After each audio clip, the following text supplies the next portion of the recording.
Hello, নমস্কার। কী অবস্থা সবার? এইটা হচ্ছে এই বছর চীনে কাটানো দুর্গাপুজোর ভিডিও।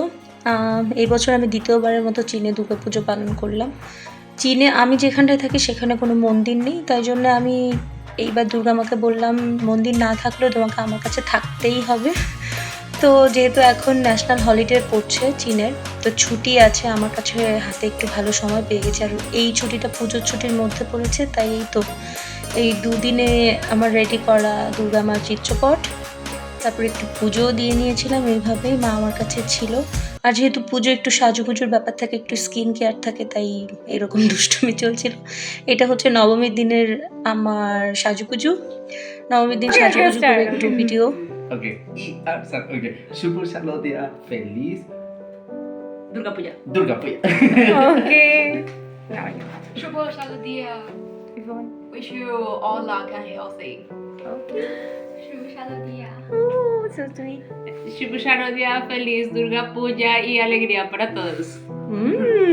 বন্ধুদের নেমন্তন্ন করেছিলাম নবমীর রাতে। এই ছিল খাওয়া দাওয়া ওদের জন্য। আর ওরা সবাই ওদের দেশের ভাষায় দুর্গাপূজার শুভেচ্ছা জানিয়েছে আমার বন্ধুদের এবং আমার পরিবারের সবাইকে। এই তো আমরা সবাই একসাথে খুব আনন্দ করেছি সেদিন। পূজার বিভিন্ন রকম পূজার টাইম আমরা কী সব কিছু করি সেসব ওদেরকে বলা হয়েছিল। আর এটা দশমীর সকালে পুজো, একটু শাড়ি গায়ে জড়াবো না আমার কাছে তাহলে ইনকমপ্লিট মনে হয়। আর আমি এবার একদমই চাই না আমার পুজো কোনোভাবে ইনকমপ্লিট লাগুক, তাই একটু শাড়িও পরে নিয়েছিলাম।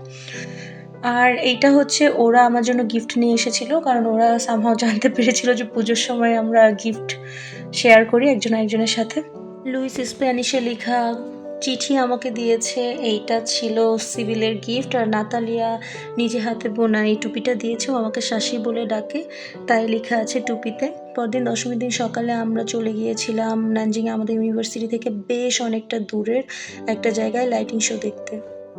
বিদেশ বিভুঁয়ে সব কিছুতেই বোধহয় ভাল লাগে, কিন্তু এই পুজো বা ফেস্টিভ্যাল টাইমগুলোতে যখন একা একা থাকতে হয় তখন খুব বেশি করে মন খারাপ হয়। ফ্যামিলি মানুষজন নেই, বন্ধুবান্ধব একসাথে নেই, কিন্তু এখানে এসে ভালো কিছু বন্ধু পেয়ে যাওয়াতে মনে হয় যে এই সময়গুলো অনেকটা সহজে কাটানো যাচ্ছে। তো এই তো আমরা অনেক মজা করতে করতে পৌঁছে গেছি সেই লাইট শোটা দেখতে। ভীষণ বড় ছিল এবং প্রায় ১.৫ ঘন্টা মতো এই শোটা চলেছে, কিন্তু আমরা ঘন্টাখানেক দেখে তারপর ফিরে এসেছিলাম। এই পুজো তো মায়ের থেকে দূরে কাটলো, পরিবারের থেকে দূরে কাটলো, কিন্তু এই পুজো কাটাতে কাটাতে অনেক দূরে বসে বসে বারবার মায়ের কাছে এটাই প্রার্থনা করেছি যেন পরবর্তী পুজোগুলো একসাথে ফ্যামিলি নিয়ে অনেক ভালো করে কাটাতে পারি। সবাইকে শুভ বিজয়ের প্রীতি ও অনেক অনেক শুভেচ্ছা।